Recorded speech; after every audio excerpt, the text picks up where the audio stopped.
श्री कृष्णा श्री कृष्णा श्री कृष्णा श्री कृष्णा। गुरुर्ब्रह्मा गुरुर्विष्णु गुरुर्देवो महेश्वरः गुरुः साक्षात् परं ब्रह्म तस्मै श्री गुरवे नमः। तस्मै श्री गुरवे नमः। जितनी समस्या है वो सभी की सभी समस्या तब होती है जब हमारा मन जिंदा रहता है। जब मन सो गया तो समस्या गायब। गहरी नींद में मन सो जाता है तो उस समय कोई समस्या नहीं। पति की नहीं, पत्नी की नहीं, भाई की नहीं, बहन की नहीं, देश की नहीं, विदेश की नहीं, इंडिया T20 में जीता कि हारा उसकी नहीं, एक भी समस्या नहीं। क्योंकि समस्या का मूल है मन। मन एव मनुष्याणां कारणं बंध मोक्षयोः। बंधाय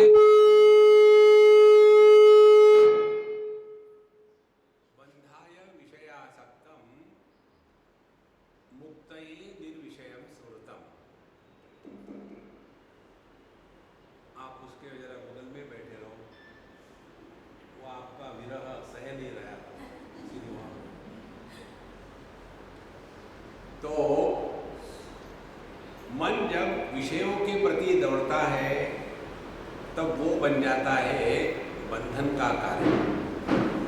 और वही मन जब विषयों से उपरत हो जाता है तो वही मन हमारे मोक्ष का कारण बन जाता है। ये मूल सिद्धांत है। अब मन में क्या होता है और मन किसको कहते हैं?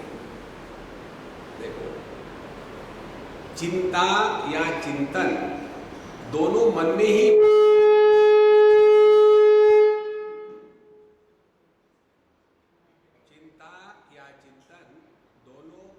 होता है। इनकी कुर्सी उठा करके आप उनको वहां दे दो, उसे मानेंगे नहीं। उठा दो, आप यहां विराजमान होंगे।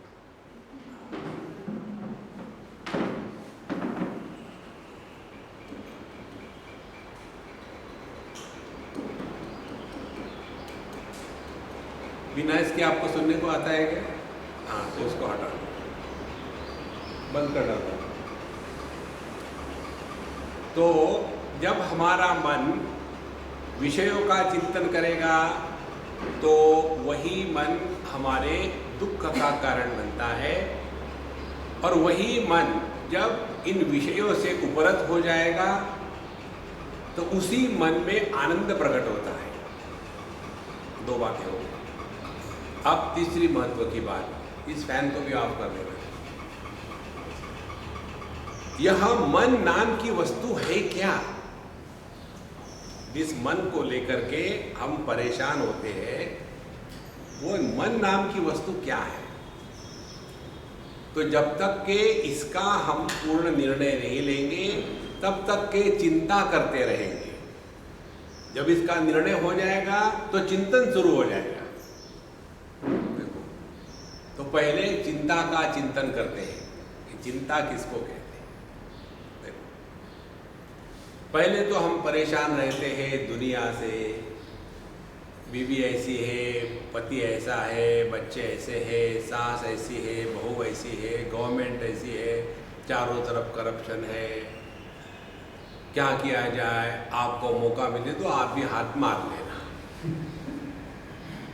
और है क्या करप्शन? हमको लगता है करप्शन माने केवल पैसे खाना, यही करप्शन है। अपना काम ठीक से नहीं करना, ये भी करप्शन है।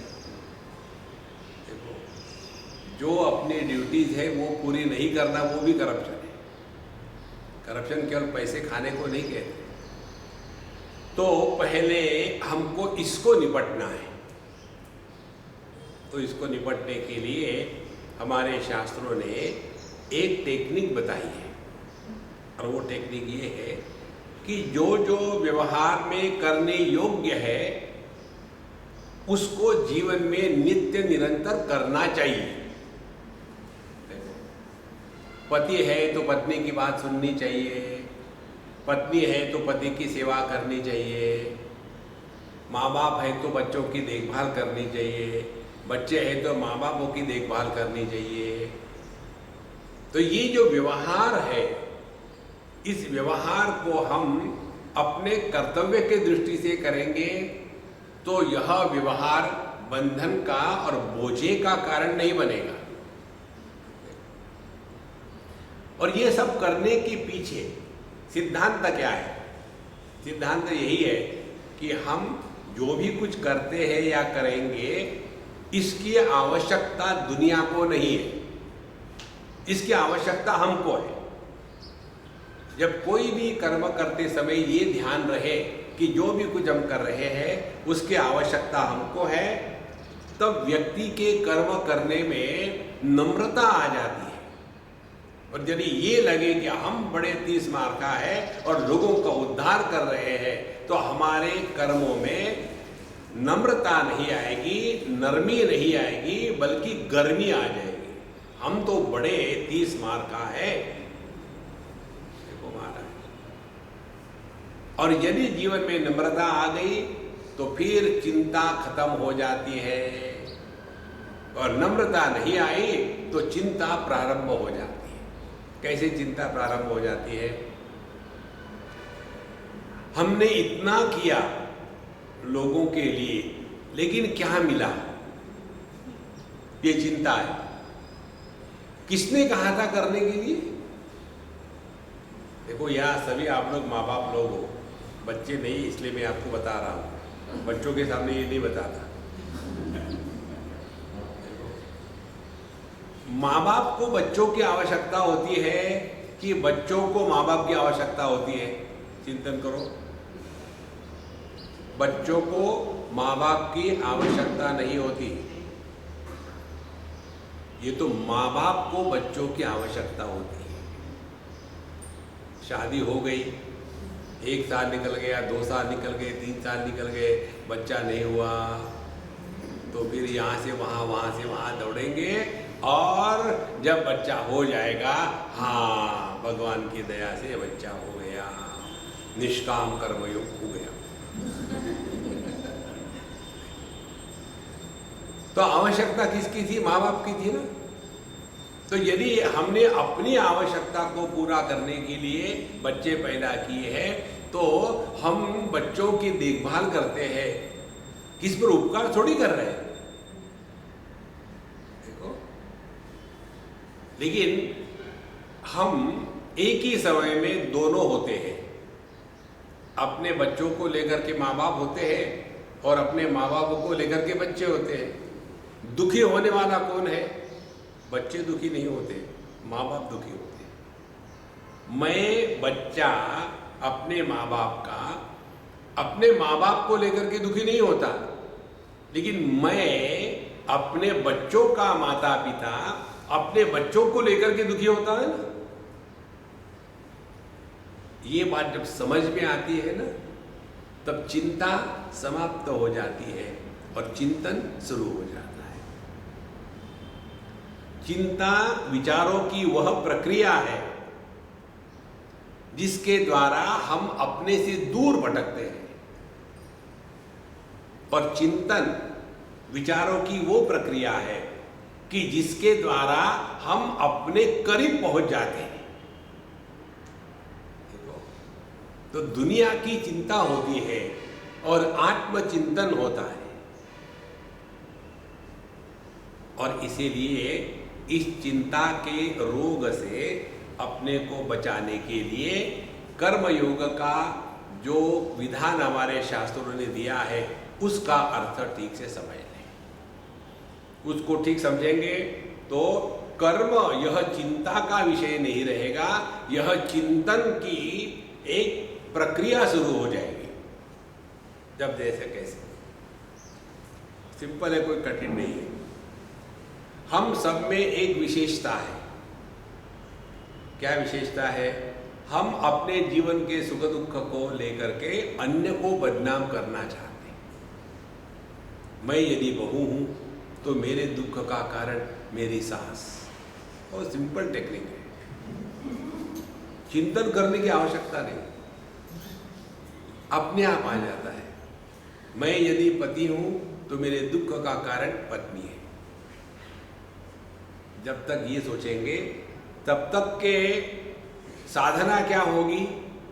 सांस को सुधारना है। देखो, सांस नाम का प्राणी सुधारा नहीं जाता।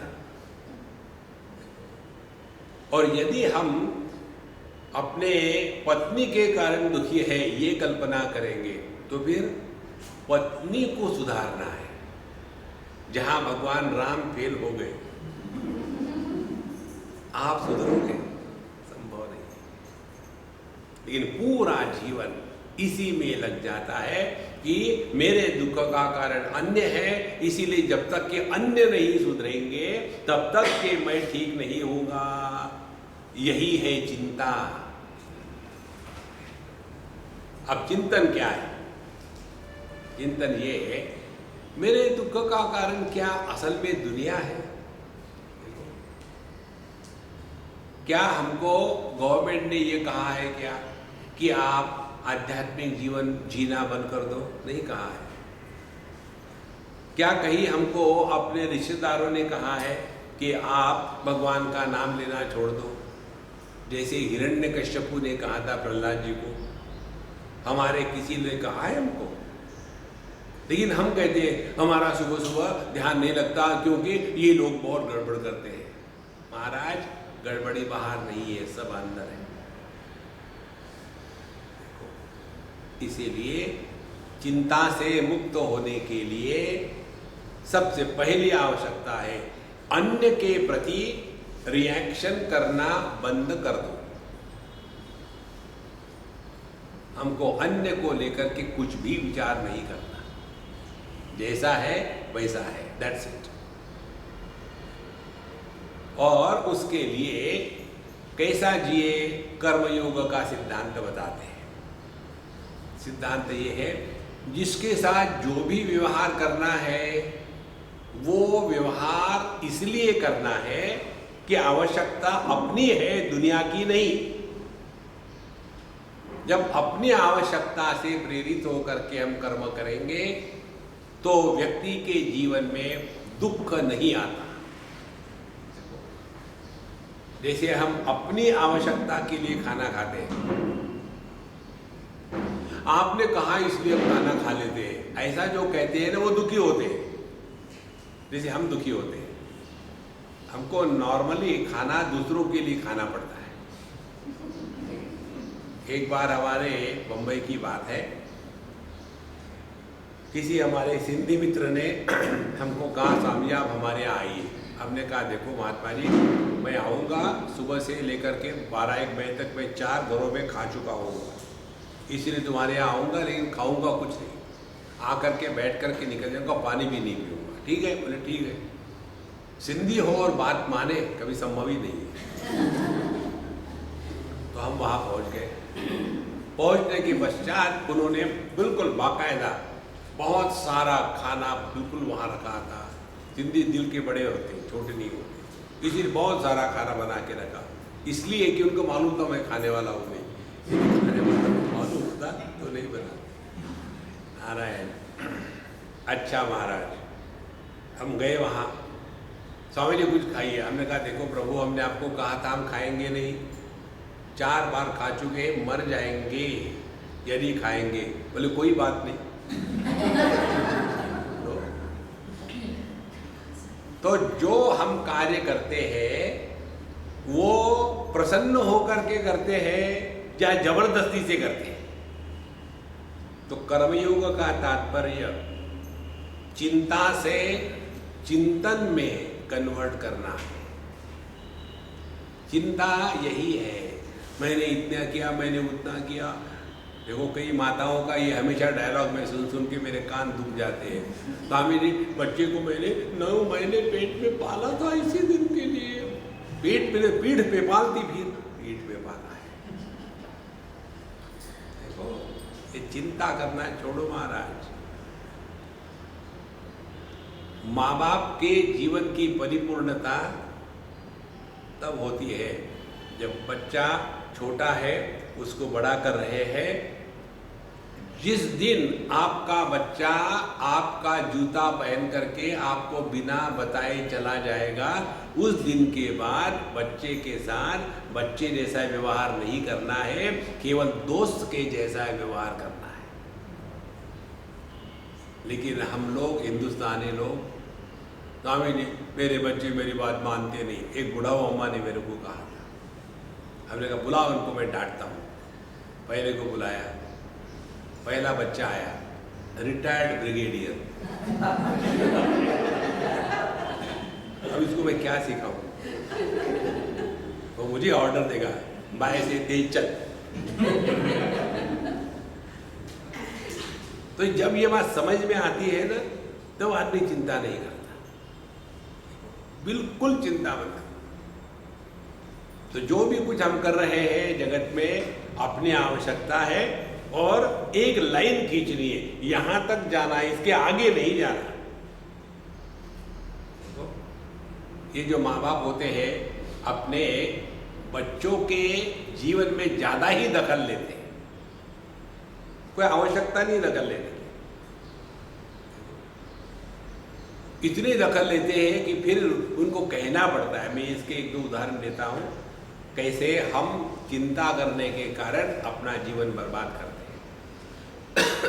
एक लड़की, ये प्रिया के जैसी, जब वो छोटी थी तब से मैं उसको जानता हूँ। अब वो भी 2 बच्चे की माँ हो गई, दूसरे देश में है। जब मैं उसके यहाँ गया तो खाना खुना खा लिया।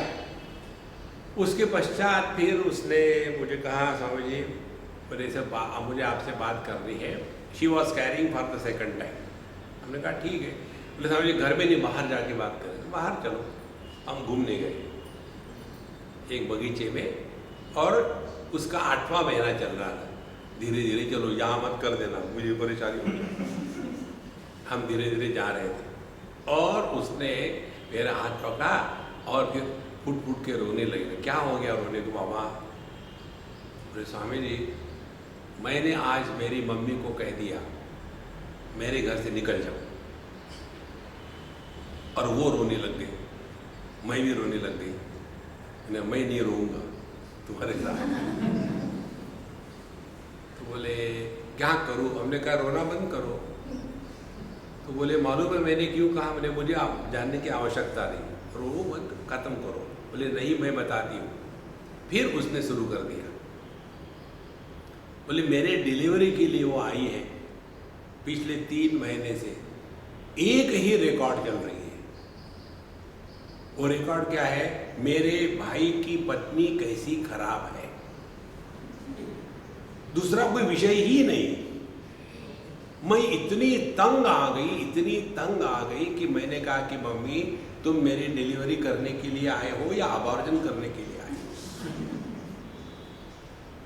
अब वो जैसी है वैसी, मैं क्या करूं उसको? 24 घंटे एक ही विषय, वो कैसी खराब है, कैसी खराब है। देखो महाराज, जब बच्चों को कहना पड़ता है ना बड़ों को कि will you please shut up, उस समय बच्चों को जितना दुख होता है उतना बड़ों को नहीं होता। देखो संतो, इसका कारण क्या है? हम खामो खाम की दखल लेते हैं दुनिया में, बिल्कुल दखल लेना चाहिए। आध्यात्म का अर्थ है हमारा ध्यान अपनी तरफ है, दुनिया के तरफ नहीं। और इसीलिए इससे छुटकारा पाने के लिए हमारे शास्त्र जो सिंपल टेक्निक बताते हैं, चिंता से हट करके चिंतन में लगो। तो कैसे चिंतन में लगो? मेरे दुख का कारण क्या हो सकता है? तो हम महात्माओं के पास जाते हैं कि महाराज जी पता नहीं मैं बड़ा दुखी हूँ, मुझे ऐसी भयानक पत्नी क्यों मिली, केवल दुख ही दुख देती है। तो महात्मा लोग, शास्त्रों का प्रयोजन क्या है? आपके चिंता के प्रक्रिया को चिंतन में कन्वर्ट करना, यही है सत्संग। केवल विचारों में परिवर्तन ले आओ, पूरा जीवन बदल जाएगा। तो फिर महात्मा लोग, शास्त्र क्या कहेंगे आपको? कहेंगे कि देखो महात्मा जी, अपने पत्नी को मत कोसो, पहली बात। दूसरी बात, तुम्हारे जो दुख का कारण है पिछले जन्म के पाप, पिछले जन्म में तुमने इस पत्नी को बहुत छला था, इसीलिए इस जन्म में वो सूद के साथ वसूल कर रही है। इतना ही नहीं, वो करवा चौथ भी कर रही है और इसीलिए अगले 7 जन्मों तक तुमको छोड़ेगी नहीं। कल हमने बताया था, जो कहानियां आती है ना अपने शास्त्रों में, उसका अर्थ, मॉरल ऑफ द स्टोरी जानना चाहिए। सावित्री ने यमराज के पाश से अपने पति को छुड़ा के लाया था। मॉरल ऑफ द स्टोरी, आप यमराज से बच सकते हो, पत्नी से नहीं बच सकते।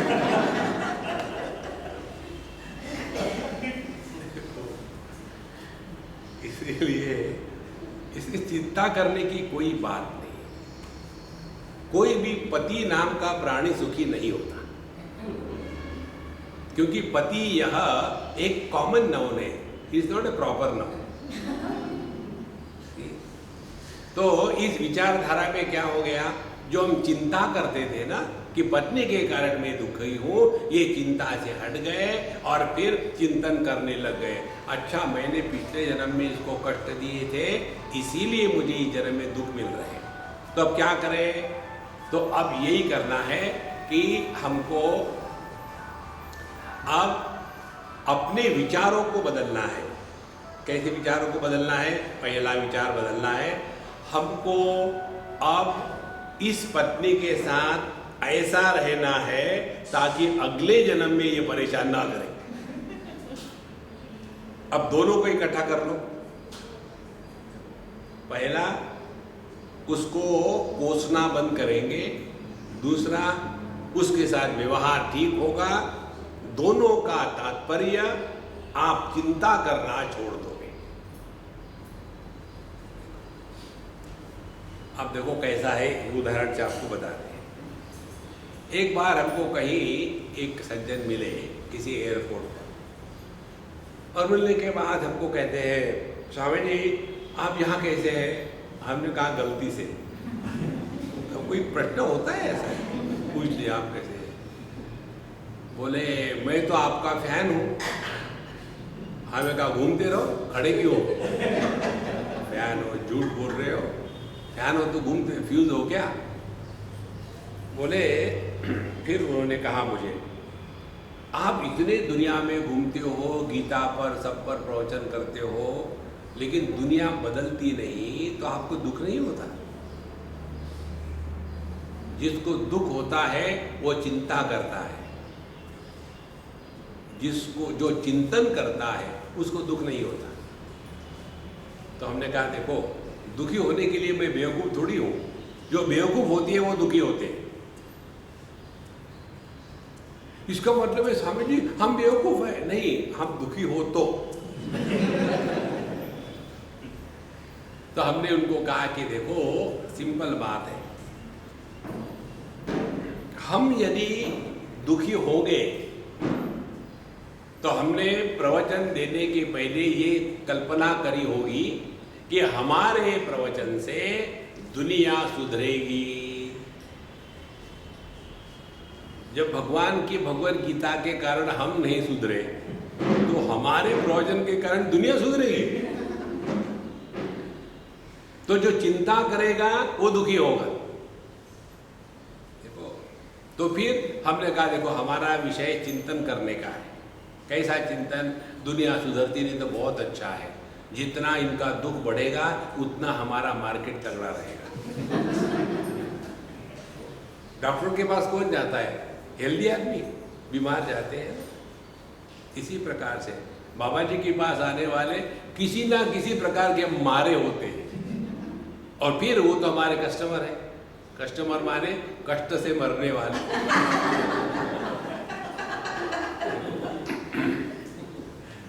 इसीलिए चिंतन बिल्कुल हमेशा जारी रहे और चिंता कभी करे नहीं। डोंट वरी, दुनिया ऐसी है। ये हो गया व्यवहार, और इस व्यवहार में रहते समय सबसे बड़ी आवश्यकता है अपने आप को 24/7 बिजी रखे। जहां हमारे पास एक्स्ट्रा टाइम होता है वहां से जीवन में दुख प्रारंभ होता है। एक बुढ़ाऊ अम्मा हमको कहीं मिली, उनके बारे में कंप्लेन आई थी कि हमारी जो मम्मी है वो बहुत चिंता करती है, आप उसको कुछ समझाओ। तो हमने कहा कि अम्मा क्यों चिंता करती हो, why do you worry so much. तो उसने मुझे डांटा, एक ही तो बात है जो मैं कर सकती हूँ और वो भी ना करूँ तो क्या करूँ। देखो, आदमी को चिंता करने का एक रोग लग जाता है। देखो, कईयों को जैसे नाखून खाने का रोग होता है ना, जब देखते सब खत्म हो गए ढूंढते रहते, जब तुम्हारे नाखून। इसी प्रकार से आदमी को मानसिक एक्जिमा को चिंता कहते हैं। जब एक्जिमा हो जाता है ना, तो आदमी खुजलाने में आदमी को दुख नहीं होता। जब खुजली आती है तो आदमी जब खुजलाता है तो कभी दुख नहीं होता। उस समय ब्रह्मानंदम परम सुखदम। अगले को लगता है अरे राम बंद कर, ये खून निकल रहा है। इसी प्रकार से मानसिक चिंता जिसको हो जाती है उसी को कहते हैं मानसिक एक्जिमा हो गया है। और फिर आदमी को चिंता करने में ही सब कुछ मिल रहा है। पता नहीं दुनिया का क्या होगा, अब पता नहीं तो रिलैक्स, पता है तो तैयार हो जाओ। देखो, बहुत सिंपल बातें हैं, कोई कठिन नहीं है।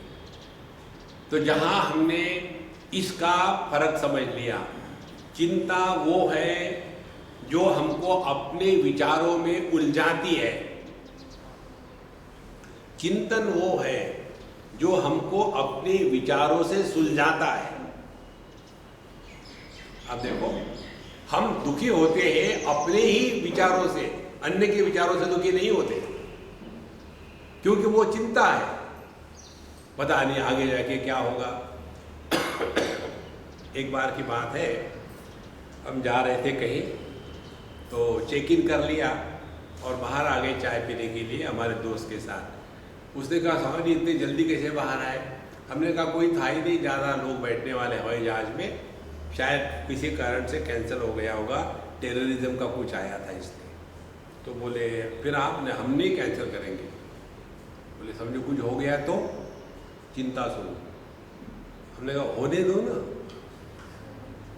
जब आप अकेले मरते हो ना, तो मरने के बाद जाऊं तो जाऊं कहाँ, कोई कंपनी होती नहीं। यहाँ हम 70 लोग इकट्ठे हवाई जहाज में मरेंगे, तो मरने के बाद भी अपना सीट जारी है। देखो आ रहा है, चिंता से किसी भी समस्या का समाधान नहीं होता। चिंता समस्याओं को निर्माण करने की फैक्ट्री है। और इसीलिए जगत में अपने आप को बिजी रखें। बिजी इसलिए रखें कि आवश्यकता अपनी है, दुनिया की आवश्यकता नहीं है।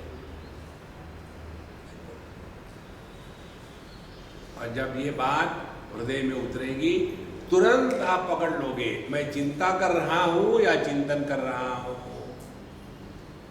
चिंता करने से ब्लड प्रेशर बढ़ जाता है, चिंतन करने से ब्लड प्रेशर शांत हो जाता है। एक बार की बात है, हम बेंगलोर में थे, काफ़ी दौड़ भाग के आए थे, यहाँ भी दौड़ भाग के आए हैं। तो शायद शारीरिक थकावट ज़्यादा हो गई हो, हमारा लेक्चर ख़त्म हो गया सुबह का।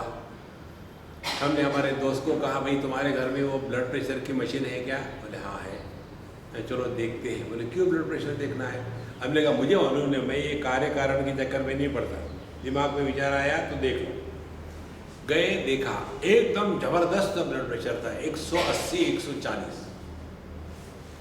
तो वो हमको हॉस्पिटल ले गए और सब प्रकार के उन्होंने देख लिया, एवरीथिंग इज नॉर्मल।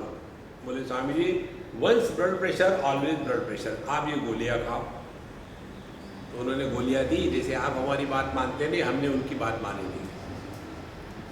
उसके बाद हमने अपना टेक्निक शुरू कर दिया। उन्होंने कहा स्वामी जी रोज आप मुझे SMS करना, सिस्टोलिक डायस्टोलिक क्या रीडिंग आता है। मैं ठीक है, हम रोज उनको एक SMS करते थे। 8 दिन के बाद उन्होंने कहा स्वामी जी आप SMS करना बंद कर दो, आपको कुछ नहीं हुआ है, आपका ब्लड प्रेशर नॉर्मल है। यदि चिंता करोगे नोबडी कैन हेल्प यू। बहुत सिंपल बात है बाबा। और इस चिंता के रोग से बचने के लिए कीप योर सेल्फ ऑक्युपाइड 24/7। सुबह उठ गए, उठने के बाद निकल जाओ घूमने के लिए, 2 4 10 मील घूम के आ जाओ, इतने थक जाओगे कि चिंता करने को एनर्जी नहीं रहेगी। Keep yourself occupied with some passion in life. अपने पुना की ही बात है। एक सज्जन, ये चिंता से छूटने के उपाय मैं आपको बता रहा हूँ। एक सज्जन मुझे अपने कार में ले जा रहे थे, किसी के यहाँ जाना था, उनकी ड्यूटी लगा दी, स्वामी जी को ले आना। हमने कभी देखा भी नहीं था उनको, अग्रवाल जी उनका नाम था। हमने कहा कि महात्मा जी आपसे पहली बार आपके दर्शन हो रहे हैं, अपनी विशेषता बताओ, आपकी हॉबी क्या है। जिस व्यक्ति को हॉबी नहीं होती वो बीमार रहता है, जिसको हॉबी होती है वो हमेशा फ्रेश रहता है। तो क्या हॉबी है? बोले मुझे साफ सफाई की हॉबी है। मैंने फिर क्या करते हो? फिर उन्होंने बताया कि मेरी फैक्ट्री जो है वहाँ भी साफ सफाई होती है, घर के अगल बगल में, घर में। हमने कहा चलो आपके फैक्ट्री में जाते, फ़ोन मत करना। हम बिना फ़ोन किए उनकी फैक्ट्री में पहुँच गए। कितना सच है उनका देखने के लिए। उनकी कार्डबोर्ड की फैक्ट्री थी जिससे कार्टन बनते हैं, कोरुगेटेड पेपर, ब्राउन पेपर की। इतना साफ सुथरा था कि कल्पना ही नहीं हो सकती कि इतना साफ कोई इंडस्ट्रियल यूनिट हो सकता है। उसमें 300 लोग थे, इतना भी कचरा नहीं कभी भी जाओ। हमने कहा हमको मजा आ गया और सुनाओ। फिर उन्होंने सुनाया। बोले मैं जब यहाँ आया रहने के लिए तो चारों तरफ ये प्लास्टिक में देख के परेशान होता था। फिर मैंने चिंता को छोड़ करके चिंतन शुरू कर दिया, इसको कैसा हटाया जाए। फिर एक लड़के को अपने फैक्ट्री के मास्टर रोल पर लगा दिया, उसकी यही ड्यूटी, जहाँ भी प्लास्टिक दिखेगा हटा करके इकट्ठा करो और म्यूनसिपैलिटी के डब्बे में डाल दो।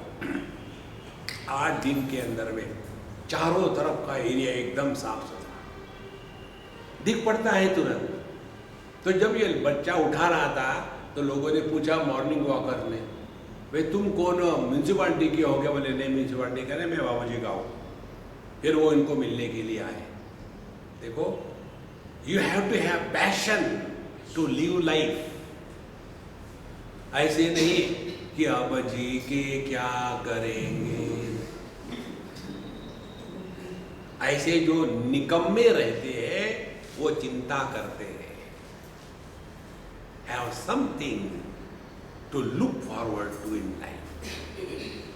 देखो, फिर आपका ये चिंता का रोग खत्म हो जाएगा। देखो, घर को ऐसा साफ सुथरा रखो। हम अभी गए थे साउथ अफ्रीका। साउथ अफ्रीका में जितने अपने गुजराती लोग हैं, किसी भी गुजराती का रैंडम घर आप चूज कर लो, इतने सुंदर मकान घर के अंदर बाहर आपको इंडिया में भी किसके नहीं मिलेंगे। उनको पैशन है घर साफ सुथरा हो। कहीं भी हाथ लगाओ, अपने यहाँ किसी के यहाँ चले जाओ। एक हमारे साउथ इंडियन मित्र, हम उनके यहाँ से बाहर जा रहे थे, वो और हम साथ में निकले। उन्होंने चिल्ला के अपने पत्नी को कहा, यहाँ की विभूति कहाँ गई? क्योंकि जब बाहर निकलते हैं तब विभूति लगा के निकलते हैं ताकि नहा लिए, पब्लिक को समझ में आए। इसलिए नहाने की जरूरत नहीं, गोली खा ली फिर क्या जरूरत है नहाने की। तो विभूति वहाँ रखते, निकलते निकलते जूते पहन लिए, लगा लिए ऐसे और निकल पड़े फ्रेश। उस दिन वो डिब्बी नहीं थी वहाँ। अब ये पतिदेव महाराज गुस्सा करने लग गए, वो डिब्बी कहाँ गई? मुझे जाना है बाहर। तो बोले पता नहीं, मैंने वहीं रखी थी। हमने सोचा कि प्रभु गुस्सा मत करना, ये जो बुद्ध भगवान रखे हैं ना आपने यहाँ, उनके किसी भी शरीर के अंग पर ऐसा कर लो तो आपको विभूति मिल जाएगी। इतनी मिट्टी, साफ सफाई का नाम नहीं। Keep yourself occupied. चिंता करना अपने आप बंद हो जाएगा। देखो, और जो व्यक्ति चिंता करना बंद कर देता है वो अपना काम फटाफट से समाप्त करके अपने हॉबी में लग जाता है। अब दूसरी बात, have some hobby in life. Hobby जीने की वो कला है जिसमें हम अपने आनंद को प्रकट करने के लिए जो भी करते हैं वो करते हैं, कुछ पाने के लिए नहीं करते। देखो, जिनको संगीत की हॉबी है वो संगीत से आनंद प्राप्त नहीं करना चाहते, वो आनंद को प्रकट करना चाहते हैं। जिनको ड्राइंग की हॉबी है वो उसमें से आनंद लेना नहीं चाहते, आनंद प्रकट करना चाहते हैं। कोई भी हॉबी हो, don't make hobby your profession. Hobby को प्रोफेशन बनाओगे तो फिर वही चिंता का विषय हो जाएगा। मुझे इस मैच में क्यों नहीं लिया, ये जो कम सिलेक्ट करने वाले हैं ये अपनी लॉबी बनाते हैं और मुझे नहीं लिया इसलिए हार गए। फिर वही हॉबी एक चिंता का विषय बन जाती है। ऐसा करते करते जगत में रहते रहते हम अपने आप को सिखावे कि चिंता करना छोड़। अब चिंता करना जितना कम होगा उतना हमारा मन चिंतन में लग जाएगा, क्योंकि दोनों बातें, चिंता और चिंतन, मन से ही होती है और किसी अन्य से नहीं होती। तो जब ये मन हमारा चिंता करना छोड़ देगा और तब जाकर के हम सत्संग सुनते हैं तो बात एक चुटकी से समझ में आ जाती है। कई बार लोग हमको पूछते हैं, स्वामी जी वो आपने जो जोक बताया था ना फिर से बताओ। ऐसे जो हमारे जीवन में आते हैं उस समय हमारा राहु ग्रह जो है वो कार्यान्वित होता है। जो बात एक बार सुनने से समझ में नहीं आती वो आदमी बात करने के लायक नहीं है। You have to catch it in one go। फिर से बताओ,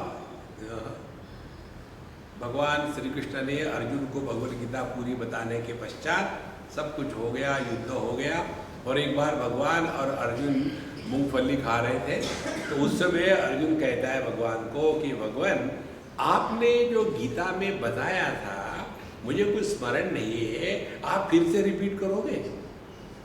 भगवान कहते हैं कि देखो जो रिपीट होने वाला होता है ना वो सत्य नहीं है।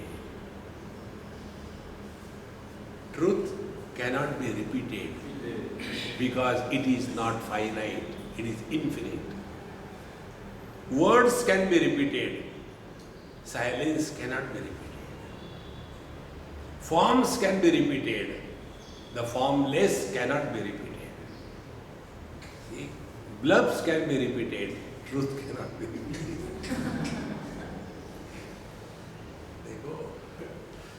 तो जैसा ये अपना मन चिंता करना छोड़ देगा फिर उसको समझ में आएगा कि जो हमारे शास्त्रों में कहा है पिछला जन्म, ये जन्म, अगला जन्म, स्वर्ग, नरक, इसका क्या तात्पर्य हो सकता है। आप ध्यान से सुनना, जो भी चीज बताते हैं उसका प्रयोजन क्या है। हमको बता दिया कि पापो हम पाप कर्मा, हमने बड़े पाप किए हैं और मान लिया। देखो, पाप की परिभाषा हमारे वाल्मीकि महर्षि ने बताई है हमको। ये परिभाषा एक तो वहाँ आती है और दूसरी जगह में आती है महाभारत में। एक ग्रंथ है भगवद गीता के जैसा ही, जिसका नाम है सनत सुजातीयम। यह जो सनत सुजातीय है, इसमें सनत कुमार जी गुरु है और धृतराष्ट्र शिष्य है। वहाँ उन्होंने ये बहुत ही सुंदर बात बताई। धृतराष्ट्र अपने पाप के कारण दुखी थे, तो उस समय कहते हैं कि देखो, अन्यथा संतमात्मानम अन्यथा प्रतिपद्यते किम तेन न कृतम पापम चोरेण आत्म अपहारिणा। कहते हैं हम असल में सच्चिदानंद परमात्मा स्वरूप है। ये हमने अपने आप को देह मान के रखा है, पहला पाप। दूसरा पाप, हमने अपने आप को माता पिता भाई बहन इत्यादि मान के रखा है। तीसरा पाप, हमने अपने आप को जीव मान के रखा है। जो अपने स्वरूप का तिरस्कार करता है वो महापापी है। अपने स्वरूप में रहना है, और स्वरूप में न रहने का कारण चिंता का रोग। किसी चीज को लेकर के वरी करते रहते हैं। और चिंता होने में क्या है? चिंता वो प्रयत्न है जिस प्रयत्न में जो समस्या नहीं है, उस समस्या का हल ढूंढने का प्रयत्न। आपने पढ़ा होगा, सुना होगा, 21 दिसंबर 2012 ये पूरी दुनिया खत्म होने वाली है। तो मुझे ये पूछा कि स्वामी जी आपका क्या ख्याल है? हमने कहा ख्याल करने का टाइम ही कर रहे हैं, सब समाप्त तो हो जाएगा। यहाँ आपको डर नहीं लगता? मुझे क्यों डर लगेगा? अकेला मरूंगा तो डर लगेगा, हम साथ साथ जाएंगे और उसके बाद वहां सत्संग शुरू करेंगे। देखो, चिंता करना यह कायरता है, यह आत्मसम्मान नहीं है। तो जब ये विचारों को हमने समझ लिया कि विचार दो प्रकार के होते हैं, एक चिंता और दूसरा चिंतन। चिंता के विचार हमको अपने से दूर भटकाते हैं, और चिंतन वो है जो हमको अपने पास ले आता है।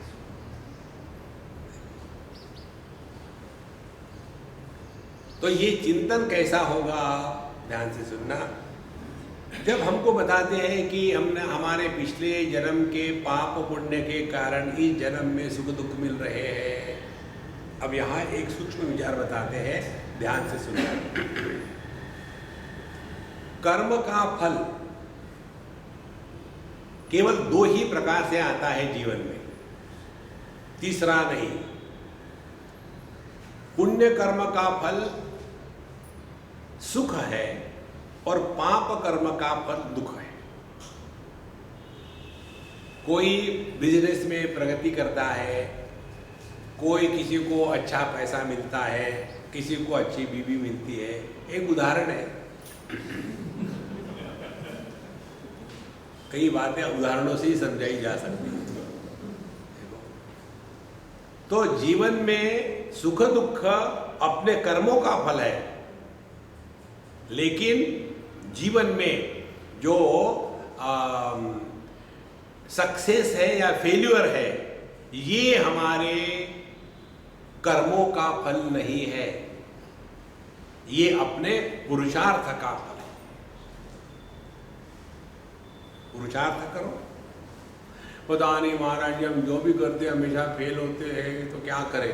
हमने कहा बढ़िया, आप एक्सपर्ट हो गए फेल होने में। इसीलिए पहले कर्म का फल ये समझ लें, सुख दुख। इसीलिए हम देखेंगे दुनिया में अमीर लोग सुखी भी होते हैं, दुखी भी होते हैं। गरीब लोग, उनके भी जीवन में सुख दुख आता है। इसीलिए कर्म के दो ही फल है, सुख और दुख। तो जब जब आप दुखी होते हो तब समझ लेना कोई पाप कर्म ऊपर आ गया है।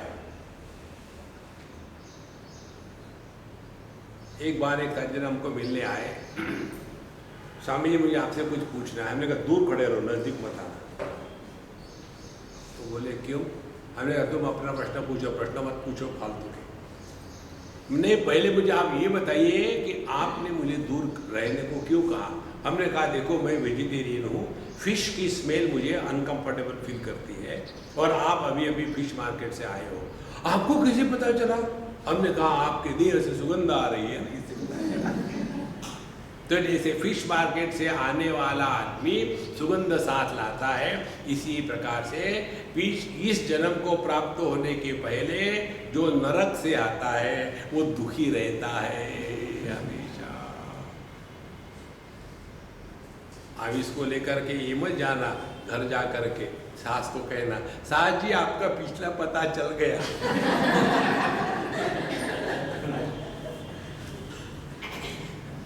ये किसी अन्य के ऊपर लादने के लिए नहीं है। जो नरक से आएगा उसको तो दुखी होने की आदत पड़ जाती है ना। और दुखी नरक में कौन जाता है? जो पापी है। तो इसे चिंतन क्या करना है? एक ही चिंतन करना है, जीवन में प्रसन्न रहना है, दुखी मत होना। लोग जान जाएंगे अच्छा अभी आया है नरक से आया है। अच्छा, ये सुखी होने के लिए टेक्निक क्या है? चिंता से चिंतन में कन्वर्ट कर रहे हैं, भूलना मत।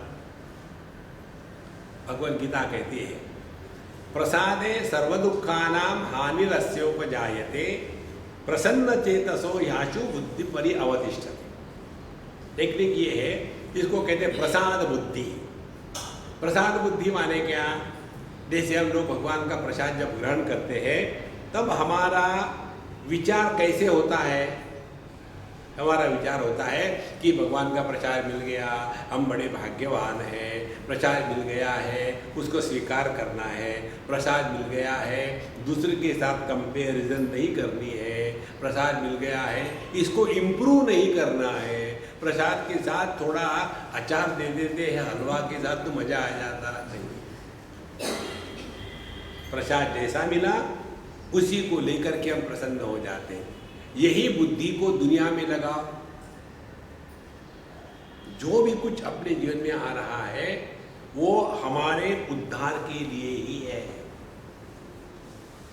देखो, ये प्रसाद बुद्धि है। प्रसाद बुद्धि को जागृत करें तो हमने चिंता को चिंतन में कन्वर्ट करने का टेक्निक सीख लिया है। बहुत सिंपल है, कठिन नहीं है। और प्रसाद बुद्धि क्या है? Number 1, living at zero complain level. किसी के बारे में कोई कंप्लेन नहीं।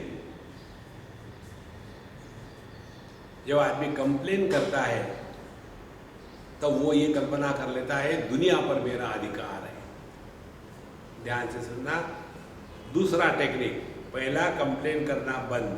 दूसरा टेक्निक, हमारा इस दुनिया में किसी पर कोई भी अधिकार नहीं है। Right of your rights.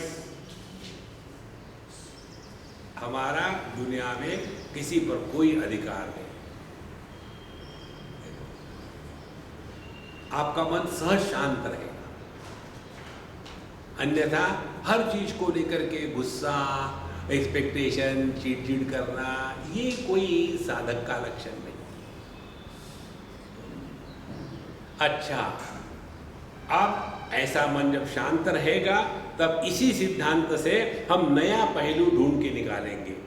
चिंता और चिंतन, इनमें फर्क यही है कि चिंता के कारण हम फंस जाते हैं, चिंतन के कारण हम बाहर निकल आते हैं। अब कैसा? जब हमको बताते हैं हमारे पिछले जन्म के अच्छे बुरे कर्मों के कारण इस जन्म में सुख दुख मिल रहा है, और इस जन्म में जो अच्छा बुरा कर रहे हैं इसके कारण अगले जन्म में सुख दुख मिलेगा। सुन लिया?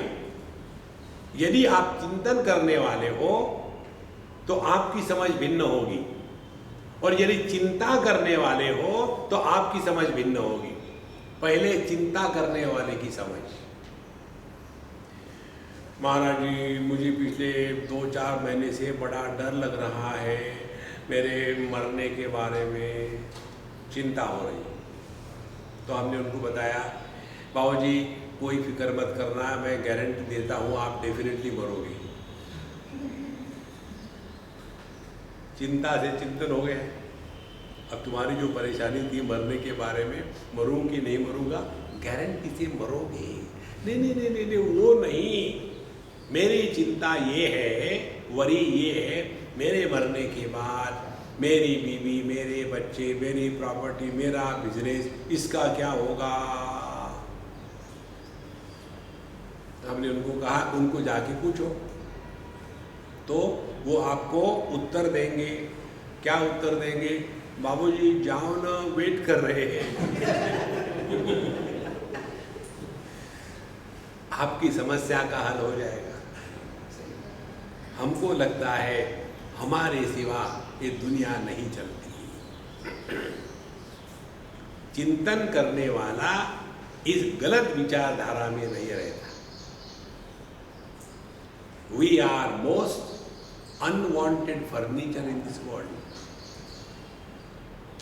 जब हम नहीं थे तो कोई दुनिया में फर्क नहीं था, जब चले जाएंगे तो कोई फर्क नहीं पड़ने वाला, जब है तो क्या फर्क पड़ा। लेकिन अहंकार विमूढ़ात्मा कर्ता अहमिति मन्यते, मैं ही सब कुछ कर रहा हूं, ये मैं इस चिंता का मूल स्रोत है। देखो ये छोटे से हॉल में यदि कहीं चूहा मरा हो, सड़ा हो, या कहीं अगरबत्ती हो तो दुर्गंध सुगंध आएगी, लेकिन खुले आकाश में चाहे पूरी दुनिया सड़ जाए कहीं गंदगी नहीं होती। इसी प्रकार से जब तक हमने अपने आप को इस छोटे दायरे में रखा है, मेरी बीबी दुखी रहो, nobody can help you. Break the barrier of limited existence. अपने आप को हमने इतना दबा के रखा है। देखो इसीलिए चिंतन शुरू हो गया तो इसका अर्थ क्या निकलेगा? इसका अर्थ निकलेगा कि पिछले जन्म, ये देह के जन्म के पहले हम थे जहां हमने उटपटांग कार्य किए, इस देह में आने के बाद उटपटांग कार्य चल रहा है, और इस जगत के उटपटांग कार्य के कारण अगले जन्म में हमको सुख दुख भोगना पड़ेगा। माने हम तो एक अखंड सत्ता है। यदि हमने इस सिद्धांत को चिंतन के द्वारा ग्रहण कर लिया है तो जीवन से मृत्यु का भय हमेशा के लिए मिट जाएगा।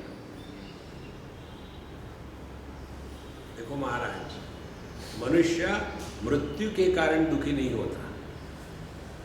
अपना मृत्यु ये एक ही ऐसा कर्म है जिसके कर्म हम करते हैं, उसका फल बाकी भोगते हैं। अब इसको कैसा डिस्पोज करें? आज ही मरना था, छुट्टी थी अच्छी खासी।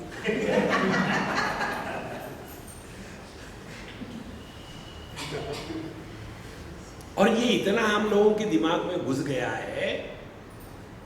एक स्कूल पे हम गए थे, वहाँ हमारा प्रवचन इत्यादि हो गया और हमने बच्चों को बता दिया कि अभी आपको कुछ प्रश्न पूछना है तो पूछो, और बाकी के जो है विद्यार्थी छोड़ करके उनको प्रश्न पूछने का अधिकार नहीं। हम बड़ों के एक भी प्रश्न का उत्तर नहीं देंगे। हाँ शुरू हो जाओ। फिर भी एक बुढ़ाऊ खड़े हो गए, स्वामी जी हम आपके प्रश्न का उत्तर नहीं देंगे, आप विद्यार्थी नहीं हो, आपकी अर्थी निकलने जा रही है, बैठो। अब हमने जब ऐसा कहा तो उनको बड़ा गुस्सा आया और फटफट करके निकल गए, हु केयर्स, चले गए। फिर सब कुछ होने के पश्चात फिर हम चाय पीने के लिए प्रिंसिपल के कमरे में गए। हमने कहा कि महाराज जी वो जो थे आपके स्कूल के टीचर थे क्या वो, तो उनको बुलाओ। बोले हाँ वो हमारे टीचर थे। बुलाए, हम खड़े होकर के उनको आदर दिया। जो आदर मांगते हैं they don't deserve, those who demand respect they don't deserve respect। तो हमने खड़े होकर के उनको आदर किया, आइए भगवान बैठिए, उनको हाथ से बैठाया। और उसके पश्चात हमने कहा कि हमने आपके प्रश्न का उत्तर उस समय इसलिए नहीं दिया कि आपने उस समय गलत प्रश्न पूछना था, इसीलिए मैंने नहीं दिया। आपको क्या पता भाई कौन सा प्रश्न पूछने वाला था, अभी भी गुस्सा तो था ही। हमने कहा कि प्रभु आप मुझे ये पूछने वाले थे कि मरने के बाद क्या होता, आपको कैसे पता चला? हमने कहा आपके चेहरे से, आप जी थोड़ी रहे हो। अच्छा बताइए फिर, अब बताइए। हमने कहा बताइए आप कौन हो, हिंदू हो कि मुसलमान हो? Of course I am Hindu. हमने कहा हम आपको जलाएंगे। अच्छा दूसरा ऑप्शन, आप जब मरोगे तो स्कूल को एक दिन छुट्टी होगी, लेकिन संडे को मत मरना, छुट्टी करा वो। बोले नहीं नहीं ऐसी बात नहीं। फिर सोल का क्या होता है, what happens to the soul after death? यदि आपने चिंतन के रूप से अपने शास्त्रों के सिद्धांत को सुना है तो आपके अंतःकरण से मृत्यु का भय हमेशा के लिए निकल जाएगा। मनुष्य दुखी होता है मृत्यु के भय से, मृत्यु से दुखी नहीं होता।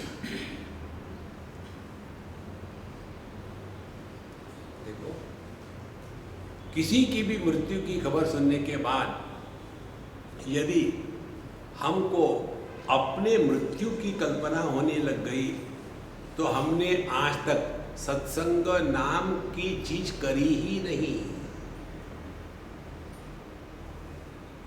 देखो सब तो ये है चिंतन, नहीं तो चिंता यही है मरने के बाद क्या होगा, मर के तो दिखाओ फिर बताएंगे। देखो संतो, तो यह जो जगत में रहते समय जब चिंता करते रहेंगे तो स्वयं भी दुखी, अन्य को भी दुखी करेंगे। और इसी जगत में रहते समय चिंता नहीं बल्कि चिंतन का आधार ले लो, तो ऐसा चिंतन का आधार लेंगे तो हम अपने पास पहुंचेंगे।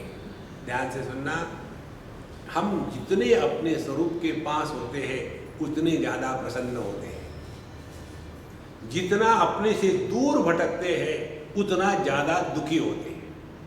देखो गहरी नींद में हम अपने बहुत पास होते हैं, हम में और अपने स्वरूप में एक छोटा सा पतला सा पर्दा मात्र रहता है। और जब हम जागृत अवस्था में होते हैं तो अपने स्वरूप से हजारों करोड़ों मील दूर रहते हैं। देखो महाराज, इसीलिए दुखी रहते हैं। तो हमको अपने से दूर ले जाने की जो प्रक्रिया है उसको कहते हैं चिंता। और यदि हम भटक गए तो नेवर माइंड, अब उसी चिंता को चिंतन में कन्वर्ट करो तो धीरे धीरे हम जहां बैठे हैं वहां से धीरे धीरे अपने स्वरूप के पास आ जाएंगे। और ब्रह्मभूत प्रसन्नात्मा, यदि हम अपने स्वरूप के पास पहुंच रहे हैं तो प्रसन्नात्मा न शोचती न कांक्षती।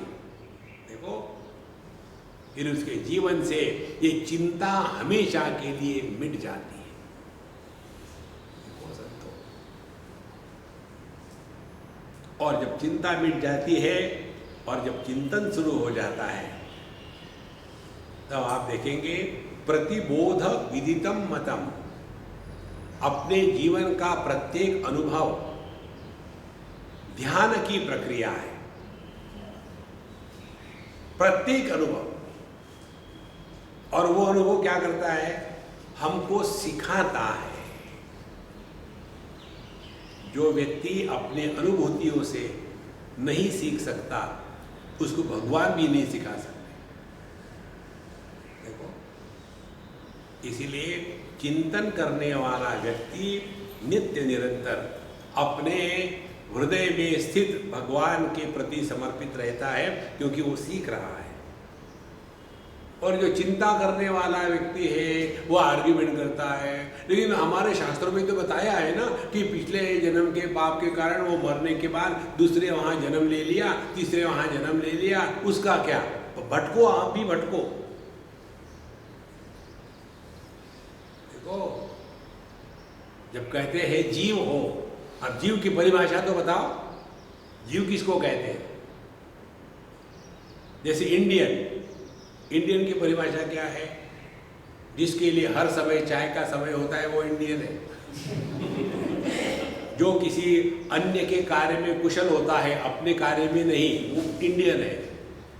जो हर एक को दवाई दे सकता है किसी भी रोग के लिए, वो इंडियन है। जो किसी के लिए भी कोई भी निर्णय ले सकता है, वो इंडियन है। तो इंडियन की जैसे परिभाषा हो गई, इसी प्रकार से जीव जिसको हम कहते हैं, जीव किसको कहते हैं बताओ तो सही। ना कभी किसी ने देखा है ना कुछ किया है, और यही है पापो हम पाप कर्मा, हम पाप किया हम नरक में जाएंगे। नरक में जाने की कोई जरूरत नहीं। कारण क्या है? संस्कृत भाषा में क ये जो लेटर है, ये लगाने से शब्द के अर्थ में फर्क नहीं होता है। जैसे बाल माने बच्चा, बालक माने बच्चा, इसी प्रकार से नर और नरक कोई फर्क नहीं है। देखो महाराज, इसीलिए किसी भी हालत से अपने आप को दुखी मत बनावे। मन शांत रहेगा, ब्रह्मभूत प्रसन्नात्मा, न शोचति न कांक्षति। फिर उसका जो अंतःकरण है, मन है, वो हमेशा समत्व में प्रतिष्ठित हो जाएगा। ध्यान से सुनना, समत्व से जो विचारधारा प्रारंभ होती है उसको चिंतन कहते हैं, और विषमता से जो चिंतन जो विचारधारा प्रारंभ होती है उसको चिंता कहते हैं। देखो हमारा अच्छा एक उदाहरण ले लो समझने के लिए। एक स्त्री अपने पिता के दृष्टि से कन्या है, तो पिता में और कन्या में बहुत ज़्यादा प्रेम होता है, माँ में और कन्या में इतना नहीं होता। उसी प्रकार से बाप में और पुत्र में इतना नहीं होता। तो वो कन्या पिताजी की बहुत बड़ा प्रेम है, वो भी अपने बाप से बहुत प्रेम करती है। वही कन्या बड़ी हो गई, शादी करी, शादी करने के बाद वही कन्या पत्नी बन गई।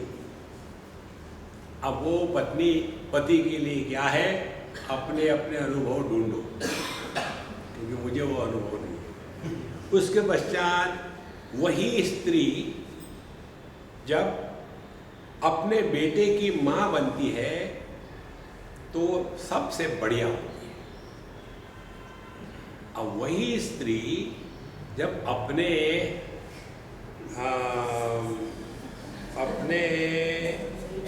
सन इन लॉ की मदर इन लॉ बनती है तो माँ से भी बढ़कर होती है। कारण मालूम है क्या है? It is not love for the son in law, it is a sympathy. बेचारे को क्या दे दिया इसीलिए वो प्रेम होता है, असल में नहीं होता। और वही स्त्री जब अपने डॉटर इन लॉ की मदर इन लॉ बन जाती है तो धर्म क्षेत्रे कुरुक्षेत्रे सुबह से शुरू हो गया। तो जब डॉटर इन लॉ के प्रति होती है तो विषमता, विषमता से जो विचार निकलते हैं वो चिंता। और जब अपनी बेटी है तो उसके प्रति, या अपना बेटा है उसके प्रति जब मन होता है तो समत्वम। उसने बुरा किया, कहीं नहीं, बच्चे लोग तो करते ही है। देखो, तो अपनों के प्रति समत्व, अन्य के प्रति विषमत्व। जहाँ विषमता होगी वहाँ की विचारधारा को चिंता कहेंगे, जहाँ समत्व होगा वहाँ की विचारधारा को चिंतन कहेंगे। इसीलिए जीवन में जीते समय ध्यान इधर रखना है, समत्वम योग उच्यते। जब तक के हम अपने मन में इस समत्व को सिद्ध नहीं करेंगे तब तक के चिंता ही करते रहेंगे। और इसी चिंता को लेकर के हम किसी के भी प्रश्नोत्तरी में नहीं फंसते। जो हमको जानते हैं हम कभी भी प्रश्नोत्तरी के चक्कर में नहीं पड़ते। आपने देखा होगा कई महात्माओं का चलता है, चलो प्रश्नोत्तरी प्रश्न पूछो, प्रश्न हम उत्तर देंगे, और हम कभी उस चक्कर में नहीं पड़ते। क्यों? कि जो प्रश्न पूछ रहा है he is already disturb, why create confusion, is enough confusion. जहां मन आपका शांत हो गया, शांत मन में समस्या नहीं होती। अशांत मन में समस्या के सिवा अन्य कुछ नहीं होता। इसीलिए अभी तक जो हमने विचार किया, इस विचार को कहते हैं चिंतन। इस चिंतन के द्वारा हम अपने मन की उलझनों को सुलझाते हैं। और जब चिंता करते हैं तो हम अपने मन में उलझने पैदा करते हैं। जैसे कई बार हमको लोग कहते हैं, कॉमन स्टेटमेंट, स्वामी जी जब हम आपको सुनते हैं तो सब बड़ा आसान लगता है, बड़ा सिंपल लगता है, कोई समस्याएं नहीं लगती, लेकिन जहाँ यहाँ से उठे जूते पहने गए सब गड़बड़ी हो जाती है। क्या है इसका कारण? तो इसका कारण है आपके जूते, पहनो मत। फिर क्या करो? दूसरे के पहन के जाओ। इसीलिए अपने यहाँ एक प्रक्रिया है, कहीं भी सत्संग को जाओ तो पुराने जूते पहन के जाना, और वहाँ छोड़ करके जो नया दिखे पहन के आ जाना। तो उसके द्वारा आपका ईगो का त्याग हो जाता है। जितना जूता पुराना उतना ईगो पुराना। तो चिंतन तभी हो सकता है जब मन शांत है। अब ध्यान से सुनना, इस समय आपके अंतःकरण की स्थिति क्या है?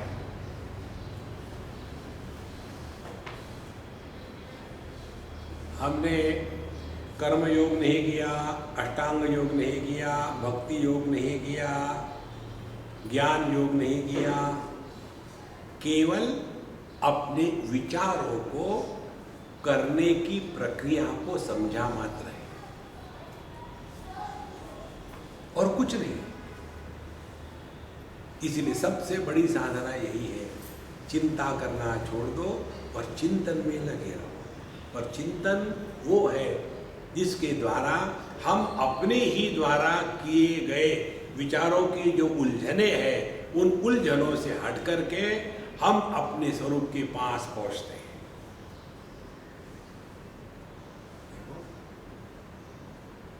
जैसे कोई फिश मार्केट से आया हो तो उसको वहाँ की बदबू शरीर में लग जाती है, इसी प्रकार से जो नित्य निरंतर चिंतन में रहता है वो अपने स्वरूप के पास रहता है, और जो स्वरूप के पास रहता है वो हमेशा प्रसन्न रहेगा।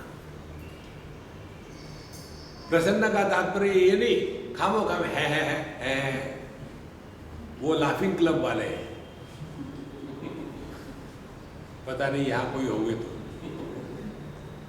ये लाफिंग क्लब से कुछ नहीं होता। जिंदगी में कभी लाफे नहीं। अब बुढ़ापे में जा करके सब इकट्ठे हो जाते हैं चारों तरफ से, बीच में सब पब्लिक सो रही है आनंद से, ये सुबह के हा हा हा करेंगे, और बीच में एक कटोरी होती है, जो हा हा करेंगे सबके डेंजर वहाँ जाके गिर जाते हैं। बुढ़ापे में डेंजर ही निकलेगी, नहीं तो क्या निकलेगी। इसीलिए संतो चिंतन करे, चिंता नहीं। तो इस चिंतन के द्वारा हमने आज ये सीखा कि हमारे शास्त्र में जो पिछला ये जन्म अगला जन्म पाप पुण्य धर्म अधर्म इत्यादि जो बातें हैं, इसका तात्पर्य अपनी अखंड सत्ता को बताने में है, हमको मारने में और पैदा करने में नहीं है।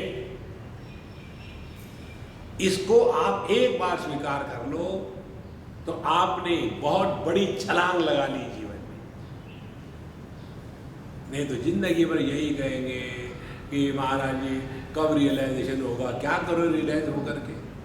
एक ने मुझे पूछा था, स्वामी जी आप बताइए, आप तो मुझे जानते हैं, मेरा रियलाइजेशन कहाँ तक आया है? हमने कहा घुटने तक आया अभी तो। There are no fractions in the absolute, either you know or you don't know, there is no half way. थोड़ा थोड़ा जानता हूँ, यहाँ तक तो रियलाइज हो गया है, अब थोड़ा बाकी है। हाँ, ऐसा कुछ नहीं, either you know or you don't no. मन शांत रहेगा और ऐसे ही शांत मन में चिंतन की प्रक्रिया अपने आप प्रारंभ हो जाती है। चिंतन की प्रक्रिया का एक उदाहरण लेकर के हम शांत हो जाएंगे। ये उदाहरण हमने कई जगह दिया है। एक बार हम कोई एक्वेरियम देख रहे थे, हमारे फ्रेंड ने कहा, हाँ जी आप क्या देख रहे हो? हमने कहा कल्पना करो क्या देख रहे हैं? बोले फिश। हमने कहा नहीं। बोले उसमें जो सांप है? बोले वो नहीं। फिर उसके अंदर में वो जो मशीन लगी है बबल देख रही है? बोले नहीं। बोले इसके अंदर में जो डेकोरेशन रखे हैं? वो भी नहीं। तो बोले हमको नहीं मालूम क्या देख रहे हैं। सर गुस्सा मत करो, हमको पूछो हम बताएंगे। तो बोले बताइए क्या देख रहे हैं? हमने कहा हम पानी देख रहे हैं। पानी देख रहे हैं ना, पानी में क्या देखना है? हमने पानी में ये देख रहे हैं पानी का अनुभव क्या होगा जब उस एक्वेरियम में फिश दौड़ती है, तो पानी को गुदगुदी होती क्या? अरे धीरे पानी का क्या अनुभव होगा? जब उस एक्वेरियम में 2-4 फिश और डाल देते हैं तो क्या पानी को बोझा होता है? और यदि उस एक्वेरियम में से, पानी में से सभी के सभी फिश निकाल दिए तो क्या पानी की कोई हानि हो गई? ध्यान से सुनो। इसी प्रकार से अब इसको लगाओ चिंतन में। यहां आप 50 लोग बैठे हैं, 50 लोग बैठे हैं तो मेरे दृष्टि पर समझो 50 किलो का बोझा है और 50 लोग और आ गए तो क्या मेरे दृष्टि पर और 50 किलो का बोझा बढ़ेगा? देखो। और यदि आप सब निकल गए यहां से तो मेरे क्या दृष्टि का कोई हानि हुई? देखो, लाल रंग को देखा तो क्या मेरी दृष्टि लाल हो गई? पीले रंग को देखा तो क्या दृष्टि पीली हो गई? इसी प्रकार से अच्छे विचार आए चले गए, बुरी विचार आए चले गए, मन को कुछ नहीं होता। और एक स्टेप आगे ले लो। जागृत स्वप्न सुषुप्ति समाधि आके चली जाती है, हम ज्यों के त्यों। यह जो किसके आने जाने से प्रभावित नहीं होता, लेकिन जिसके कारण आना जाना संभव है, वो अपना स्वरूप है। प्रारंभ कहाँ से हुआ था? एक्वेरियम से, फिश से। पहुंचे कहाँ? अपने स्वरूप। और कोई बंगाली होता तो मेरे जगह में कोई देख तो नहीं रहा, एक फिश निकाल कर देखो। तो चिंतन जीवन का प्रत्येक अनुभव हमको अपने स्वरूप के पास ले जाता है, यदि चिंतन की प्रक्रिया को समझ लो ना। इसकी जो अन्य सूक्ष्मता है कल देखेंगे। ओम पूर्णमदः पूर्णमिदं पूर्णात्